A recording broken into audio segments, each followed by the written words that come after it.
Hi hello ನಮಸ್ಕಾರ. ನಾನು ಅಭಿಷೇಕ್ ಶೃಂಗೇರಿ. ಇವತ್ತಿನ ಈ ಒಂದು ವಿಶೇಷ ಸಂದರ್ಶನದಲ್ಲಿ ಕೇಂದ್ರ ಸರ್ಕಾರ ಏನು ಮನ್ರೇಗಾದ ವಿಚಾರ ದೊಡ್ಡ ಮಟ್ಟದಲ್ಲಿ ಈಗ ಚರ್ಚೆ ಆಗ್ತಿರುವಂಥದ್ದು.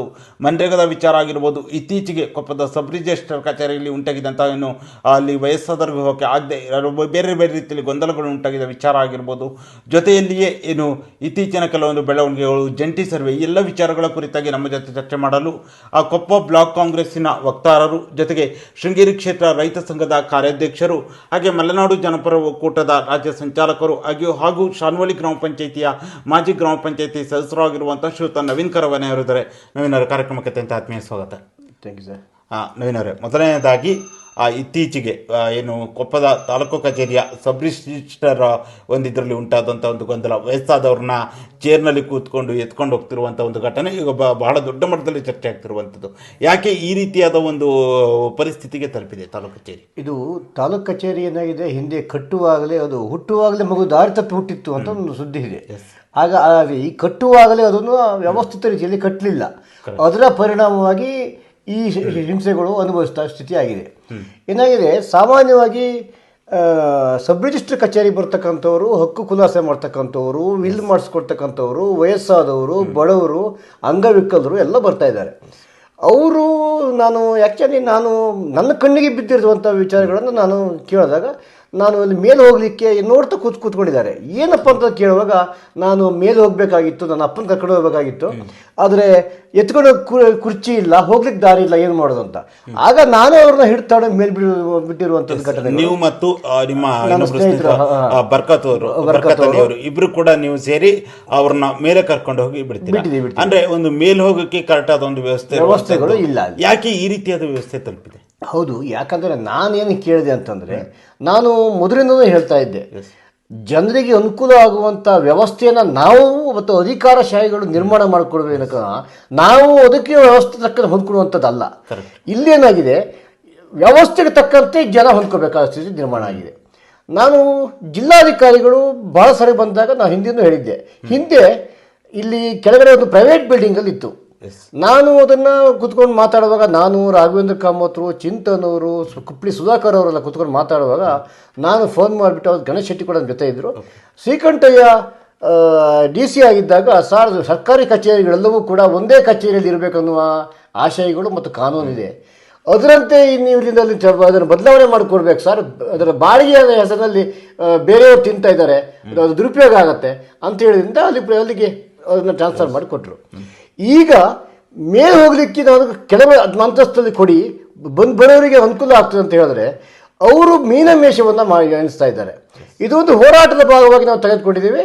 ನಾನು ಜಿಲ್ಲಾಧಿಕಾರಿಗಳು ಹೇಳ್ತೇನೆ, ಜಿಲ್ಲಾಧಿಕಾರಿಗಳು ಪ್ರತಿ ವರ್ಷಕ್ಕೆ 6 ತಿಂಗಳಿಗೊಮ್ಮೆ ಆದರೂ ಕೂಡ ಜನಸ್ಪಂದನ ಸಭೆಯನ್ನು ಕರೆದುಬಿಟ್ಟು ಜನಸಾಮಾನ್ಯರ ಸಮಸ್ಯೆಗಳನ್ನು ಜಿಲ್ಲೆಯ ಪ್ರತಿ ಕೇಂದ್ರಗಳಾಗದೇ ಇರ್ಬೋದು, ತಾಲೂಕು ಕೇಂದ್ರಗಳನ್ನು ಕರಿಬೇಕಾಗಿತ್ತು.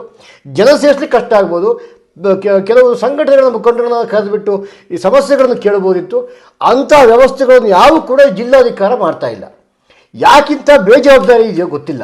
ಹಾಗಾಗಿ ನಾವು ಶಾಸಕರ ಗಮನಕ್ಕೆ ತಂದೆ, DC ಅವ್ರ ಗಮನಕ್ಕೆ ತಂದೆ, ತಹಶೀಲ್ದಾರ್ ಗಮನಕ್ಕೆ ತಂದೆ, ಇದು ನಮ್ಮ ಸಬ್ ರಿಜಿಸ್ಟ್ರ್ ಕಚೇರಿ ಕೆಳ ಅಂತಸ್ತಿಗೆ ಬರಬೇಕು ಅಂತ. ಅದರಂತೆ ಈಗ ನಿನ್ನೇನೋ ನಾನು ಮೊನ್ನೆ ಇದೆಲ್ಲ ಎಲ್ಲ ಕಡೆ ಸುದ್ದಿ ಬೇರೆ ಆಯಿತು. ಆ ಸುದ್ದಿ ಆದಂತೆ ನಿನ್ನೆ ಜಿಲ್ಲಾಧಿಕಾರಿಗಳನ್ನು ಮಾತಾಡಿದ್ದಾರೆ ಅನ್ನೋ ಸುದ್ದಿ ನನಗೆ ಬಂದಿದೆ. ಅವರು ಕರೆದು ತಹಶೀಲ್ದಾರನ್ನು ಕರೆದು ಸಬ್ ರಿಜಿಸ್ಟ್ರ್ ಕೂತು ಮಾತಾಡಿದ್ದಾರೆ ಅಂಥೇಳಿ, ಮುಂದ್ಗಡೆ ಇರ್ತಕ್ಕಂಥ ಒಂದು ಬಿಲ್ಡಿಂಗಿಗೆ ಹೋಗಿ ಅಂತ ಹೇಳಿದಾರಂತೆ. ಅದರಲ್ಲಿ ಕಿಟಕಿ ಇಲ್ಲ, ಗಾಳಿ ಆಡೋದಿಲ್ಲ, ಒಂದು ಕೋಳಿಯ ಗೂಡು ಕೂಡ ಅಷ್ಟು ಇಲ್ಲ ಅಂತ ಒಂದು ಕೊಠಡಿ ಇದೆ. ಜಾಗ ಇರ್ಬೋದು, ಆದರೆ ಅದು ವ್ಯವಸ್ಥೆ ಆಗಬೇಕಾಗ್ತದೆ. ಎಲ್ಲಿಯಾದರೂ ಮಾಡಿಕೊಡ್ಲಿ, ವ್ಯವಸ್ಥಿತ ರೀತಿಯಲ್ಲಿ ಬಂದಿರತಕ್ಕಂಥವರಿಗೆ ಕೂರ್ಲಿಕ್ಕೆ ಶೌಚಾಲಯದ ವ್ಯವಸ್ಥೆ, ಮೂಲಭೂತ ಸೌಕರ್ಯಗಳ ಕೊರತೆ ಇಲ್ಲದಂತೆ ಆಫೀಸ್ಗಳಲ್ಲಿ ಆಗಬೇಕು. ಅದು ಸರ್ಕಾರದ ಉದ್ದೇಶ ಹೌದು, ಸಂವಿಧಾನದ ಆಶಯ ಹೌದು, ನಮ್ಮೆಲ್ಲರ ಒಂದು ಬಯಕೆಯೂ ಕೂಡ ಹೀಗೆ ಇರಬೇಕು ಅಂತೇಳಿ ನಾವು ಯಾರಿಗೂ ಕೂಡ ಸಲಹೆ ಮಾಡ್ಕೊಂಡು ಹೋಗ್ಬೇಕಾಗುವಂಥದ್ದಲ್ಲ. ನಾವು ಈ ದೇಶದ ಪ್ರಜೆಗಳು, ನಾವು ನ್ಯಾಯ ಕೇಳೋದು ತಪ್ಪೇನಿಲ್ಲ ಅಲ್ವಾ, ಅದನ್ನು ನಾನು ಕೇಳ್ತಾ ಇದ್ದೇನೆ. ಓಕೆ, ಹಾಗೆ ನವೀನ್ ಅವರೇ, ಈ ಒಂದು ವಿಚಾರದ ಕುರಿತಾಗಿ ಈಗ ಹಲವಾರು ಕಡೆಯಲ್ಲಿ ಸುದ್ದಿಗಳಾಯಿತು, ರಾಜ್ಯ ಮಟ್ಟದಲ್ಲೂ ಕೂಡ ಈ ವಿಚಾರ ದೊಡ್ಡ ಮಟ್ಟದಲ್ಲಿ ಚರ್ಚೆಗೆ ಬಂದಿರುವಂಥದ್ದು. ಈ ಒಂದು ಸಮಸ್ಯೆ ಬಗೆಹರಿಸುವ ಒಂದು ವಿಶ್ವಾಸ ಇದೆಯಾ? ಬಗೆಹರಿಯತ್ತೆ ಅನ್ನುವಂಥ ವಿಶ್ವಾಸ ಇದೆ. ಶಾಸಕರು ಕೂಡ ನಾನು ಸುದ್ದಿ ಆದ ಕೂಡಲೇ ತಹಶೀಲ್ದಾರಿಗೆ ಕರೆ ಮಾಡಿಬಿಟ್ಟು ನನ್ನ ಹತ್ರನೂ ಮಾತಾಡಿಬಿಟ್ಟು ಇದೇನು ಮಾಡಬೇಕು ಮಾಡಬಹುದು ಅಂತ ಹೇಳಿದ್ದಾರೆ. ಶಾಸಕರಿಗೂ ಕೂಡ ನಾನು ರಾಜಕಾರಣದ ಭಾಗವಾಗಿ ಒಂದು ಸೈಡ್ ಇರ್ಬೋದು, ಆದರೆ ಹೋರಾಟ ನಮ್ಮ ಜೀವನದ ಮುಖ್ಯ ಅಂಗ ಆಗ್ತದೆ ಮತ್ತು ಸಾಮಾಜಿಕ ನ್ಯಾಯದ ಪರವಾಗಿ ಹೋರಾಟ ಮಾಡುವಂಥದ್ದು ನಮ್ಮ ಕರ್ತವ್ಯ. ಆದ್ದರಿಂದ ಶಾಸಕರು ಅದನ್ನು ನಾನು ಬಗೆಹರಿಸ್ಬೇಕಂತ ನಾವು ಹೇಳಿದ್ದೀವಿ. ಶಾಸಕರು ಕೂಡ ಫೋನ್ ಮಾಡಿಬಿಟ್ಟು ಏನು ಮಾಡ್ಬೋದು ಅನ್ನೋದ್ರ ಬಗ್ಗೆ ಚರ್ಚೆ ಮಾಡಿದ್ದಾರೆ. ಅವರಿಗೆ ನಾನು ನಾಳೆ ಬಹುಶಃ ಬೆಂಗಳೂರಿಂದ ಊರಿಗೆ ಬರ್ತಾ ಇದ್ದಾರೆ, ನಾನು ಮಾತಾಡಿ ಅದನ್ನು ಬಗೆಹರಿಸುವ ಪ್ರಯತ್ನವನ್ನು ಮಾಡ್ತೇವೆ. ಬಗೆಹರಿದೆ ಹೋದರೆ ನಾನಲ್ಲಿ ಕೂತಾದರೂ ಬಗೆಹರಿಸ್ತೇನೆ. ಓಕೆ, ಹೋರಾಟದ ಮೂಲಕ ಈ ಒಂದು ಸಮಸ್ಯೆನ ಬಗೆಹರಿಸ್ತೇನೆ. ಓಕೆ ನವೀನರೇ, ಅದೇ ರೀತಿಯಲ್ಲಿ ಈಗ ಮತ್ತೊಂದು ವಿಚಾರ, ಮನ್ರೇಗದ ವಿಚಾರ ದೊಡ್ಡ ಮಟ್ಟದಲ್ಲಿ ಈಗ ಚರ್ಚೆ ಆಗ್ತಾ ಇರುವಂಥದ್ದು, ಹಲವಾರು ಡಿಬೇಟ್ಗಳು ನಡೀತಾ ಇದೆ, ಬೇರೆ ಬೇರೆ ಆ್ಯಂಗಲ್ಲೂ ಕೂಡ ಚರ್ಚೆಗಳಾಗ್ತಾ ಇರುವಂಥದ್ದು. ಮನ್ರೇಗದ ವಿಚಾರದ ಕುರಿತಾಗಿ ನೀವೇನು ಹೇಳ್ತೀರಾ? ಮನ್ರೇಗಾ ಅನ್ನುವಂಥದ್ದು ಇದೆಯಲ್ಲ, ಇದು ಗ್ರಾಮೀಣ ಭಾಗದಲ್ಲಿ ಜನ ಗುಳೆ ಹೋಗಬಾರದು, ಆ ಭಾಗದ ಜನರಿಗೆ ಕೆಲಸ ಸಿಗಬೇಕು ಅನ್ನುವಂತಹ ಅದೇ ಭಾಗದಲ್ಲಿ ಕೆಲಸ ಸಿಗಬೇಕು ಮತ್ತು ರೈತರಿಗೆ, ಕೂಲಿ ಕಾರ್ಮಿಕರಿಗೆ ಅದೇ ಭಾಗದಲ್ಲಿ ಉಪಯೋಗ ಆಗಬೇಕು ಅನ್ನೋ ದೃಷ್ಟಿಯಿಂದ ಮನಮೋಹನ್ ಸಿಂಗ್ ಸರ್ಕಾರ ತಂದಿರತಕ್ಕಂಥದ್ದು ಬಹಳ ಒಳ್ಳೆಯ ಯೋಜನೆ ಇದು. ಈ ಯೋಜನೆ ಏನಾಗಿದೆ, ಇದರಲ್ಲಿ ಮಹಾತ್ಮ ಗಾಂಧಿ ರಾಷ್ಟ್ರೀಯ ಗ್ರಾಮೀಣ ಉದ್ಯೋಗ ಖಾತ್ರಿ ಅಂತ ಇತ್ತು. ಇದನ್ನ VBGB ರಾಮ್ಜಿ ಅನ್ನುವಂಥ ಒಂದು ಹೆಸರನ್ನ ಬದಲಾವಣೆ ಮಾಡಿದ್ರು.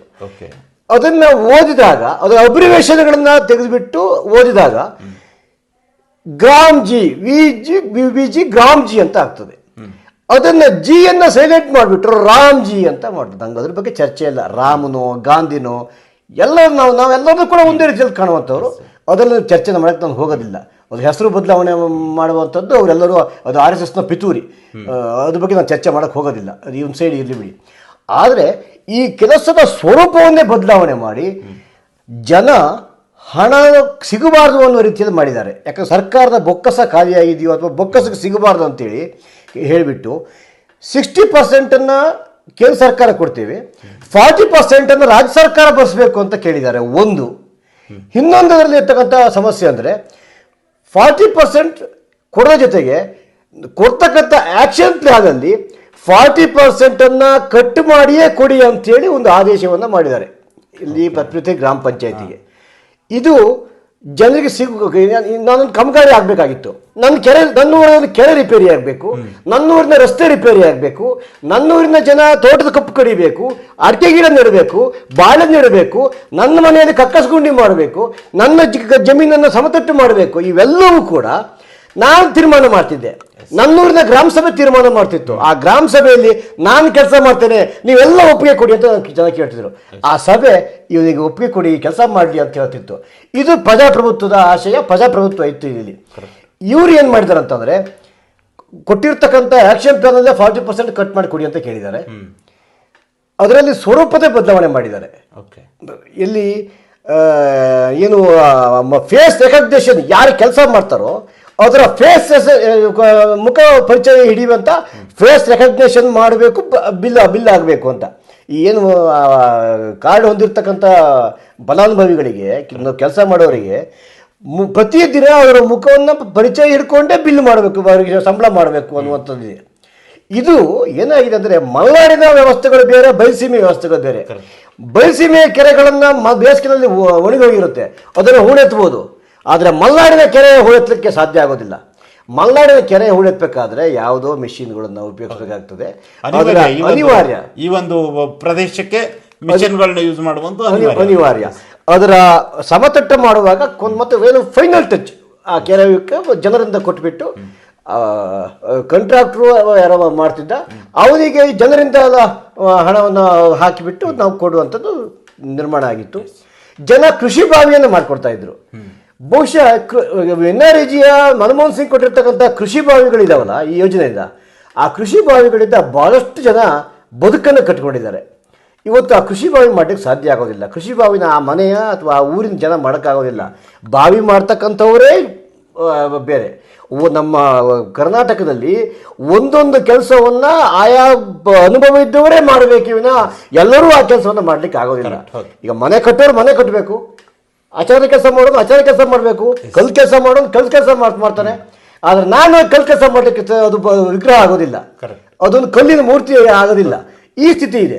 ಬಾವಿ ಕೆಲಸ ಮಾಡೋಕ್ಕೂ ಆ ಅನುಭವ ಇದ್ದವರಾಗಬೇಕು. ಅವರಿಗೆ ಉದ್ಯೋಗ ಖಾತ್ರಿನಲ್ಲಿ ಆ ಮನೆ ಯಜಮಾನ ಇರ್ಬೋದು, ಅಕ್ಕಪಕ್ಕದ ಆ ಕುಟುಂಬದವ್ರು ಎಲ್ಲರೂ ಜಾಬ್ ಕಾರ್ಡ್ ಹಾಕಿಬಿಟ್ಟು ಆ ಜಾಬ್ ಕಾರ್ಡಿಗೆ ಹಣ ಹಾಕ್ಕೊಂಡು ನಾವು ಕೊಡ್ತಾ ಇದ್ವಿ. ಈಗ ಜಾಬ್ ಕಾರ್ಡ್ಗೆ ಹಣ ಹಾಕಬೇಕಾದ್ರೆ ಫೇಸ್ ರೆಕಗ್ನೇಷನ್ ಕೇಳುತ್ತೆ. ಅಂದರೆ ಈ ರೀತಿಯಾದ ಬದಲಾವಣೆಗಳು ಈ ರೀತಿಯಾಗಿ ರದ್ದತಿಗಳು ಮಾಡೋಕ್ಕೆ ಆ ಪ್ರಮುಖ ಮೇನ್ ಅಜೆಂಡಾ ಏನನ್ಸುತ್ತೆ? ಮೇನ್ ಅಜೆಂಡಾ ಏನಂದರೆ ನಮ್ಮ ದೇಶದ ಕಾಮಗಾರಿಯಿಂದ ಹಿಡಿದು ಪ್ರತಿಯೊಂದು ಕೂಡ ನಮ್ಮ ದೇಶದ ಆಡಳಿತ ವ್ಯವಸ್ಥೆಯ ಕೈಯಲ್ಲಿ ಇಲ್ಲ ಅನ್ನುವಂಥದ್ದು ಕಾಣ್ತಾ ಇದೆ. ನಮ್ಮ ದೇಶದ ಜುಟ್ಟು ಇದೆಯಲ್ಲ, ಜುಟ್ಟು ಅಂತ ನಾವು ಹೇಳ್ತೀವಲ್ಲ, ಈಗ ನಮ್ಮ ಆಡಳಿತದ ಹಿಡಿತ ನಮ್ಮ ಕೈಯಲ್ಲಿ ಇಲ್ಲ. ಯಾರೋ ಒಬ್ಬ ಬೇರೆಯವನು ಬಂದು ನಮ್ಮನ್ನು ಹಿಡಿತಾ ಇದ್ದಾನೆ, ಖಾಸಗಿಯನ್ನು ಹಿಡಿತಾ ಇದ್ದಾನೆ. ದೊಡ್ಡ ದೊಡ್ಡ ಏನು ಭೂಮಿ ಇದೆಯಲ್ಲ, ಸಣ್ಣ ಸಣ್ಣ ಭೂಮಿ ಇಟ್ಕೊಂಡವರು ಏನೋ ಬದುಕ್ತಾರೆ, ನಾವು ಕಷ್ಟದಲ್ಲಿ ಬದುಕ್ತಿದ್ದಾರೆ. ಎಲ್ಲವೂ ಕೂಡ ಖಾಸಗೀಕರಣ ಕಡೆ ಹೋಗ್ತಾ ಇದೆ. ಆ ಖಾಸಗೀಕರಣ ಆಗಲಿ ಅನ್ನುವ ಉದ್ದೇಶವೇ ನರೇಂದ್ರ ಮೋದಿ ಸರ್ಕಾರದ ಈ NDA ಸರ್ಕಾರದ ಅಜೆಂಡಾ. ಇದನ್ನು ನಾವು ವಿರೋಧಿಸಬೇಕಾಗಿದೆ. ಹಾಗಾಗಿ ಈ ರೀತಿ ಇನ್ನು ಮುಂದೆ ಇಷ್ಟೊತ್ತು ಏನು ಗ್ರಾಮ ಪಂಚಾಯತಿ ಕೆಲಸ ಮಾಡಿದ್ದಾರೆ, ಮುಂದೆ ಬರುವ ಗ್ರಾಮ ಪಂಚಾಯತಿ ಸದಸ್ಯರು ಮತ್ತು ಏನು ಆಡಳಿತ ಪಕ್ಷದ ಏನು BJP ಪಕ್ಷದ ಪರವಾಗಿರ್ತಕ್ಕಂಥವರು ದಯವಿಟ್ಟು ಈ ಅಜೆಂಡಾವನ್ನು ಓದಬೇಕು.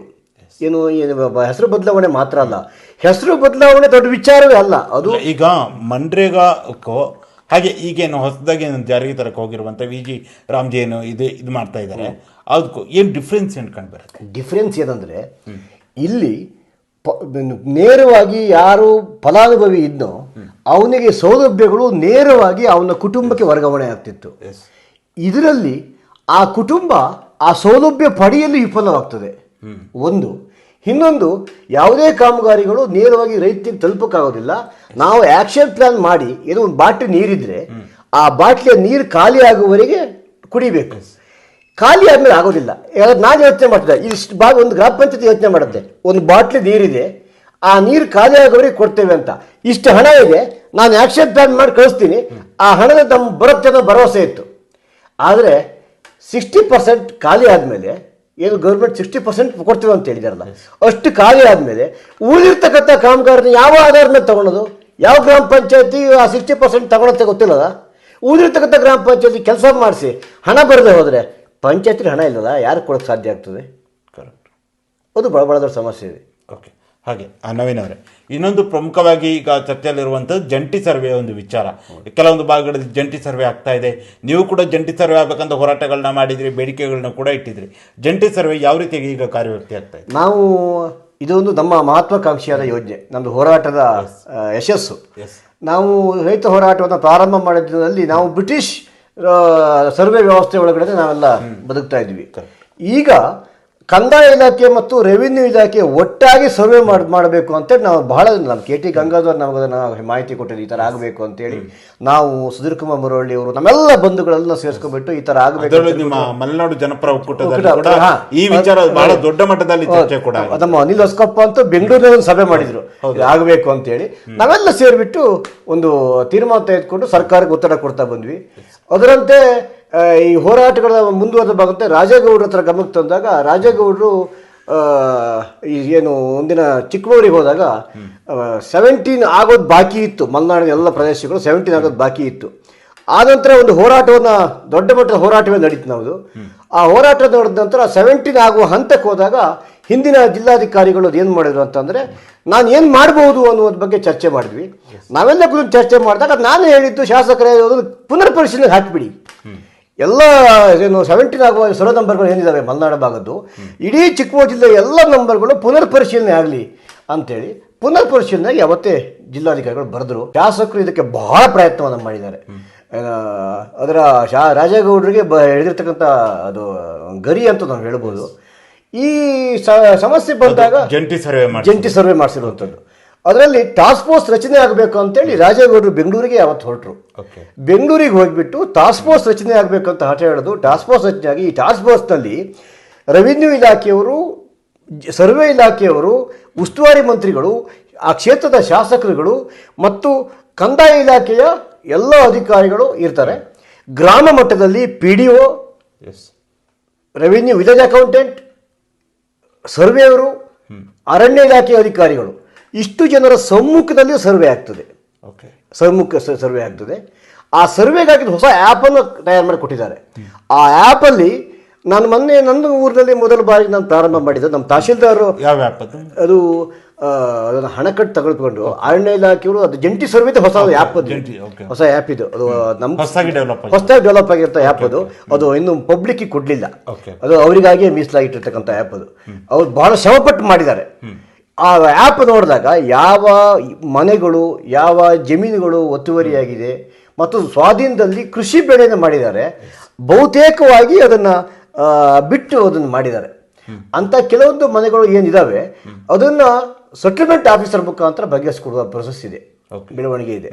ಈ ಒಂದು ಕಡೆಯಿಂದ ಜಂಟಿ ಸರ್ವೆ ಆಗಿರ್ತಕ್ಕಂಥದ್ದು ಬಿಟ್ಟು ಮಾಡಿದಾಗ, ಮೊನ್ನೆ ನನ್ನ ಊರಿನಲ್ಲಿ ನಾವು ಏನು ಸರ್ವೆ ಮಾಡಿದಾಗ ನನಗೆ ಗೊತ್ತಾಯ್ತು, ನಾನು ನೋಟ್ ಮಾಡ್ಕೊಂಡಿದ್ದೀನಿ ಯಾವ ಮನೆಗೆ ಹಕ್ಕುಪತ್ರ ಕೊಡ್ಬೋದು ಅಂತ ನನಗೆ ಗೊತ್ತಾಗಿದೆ.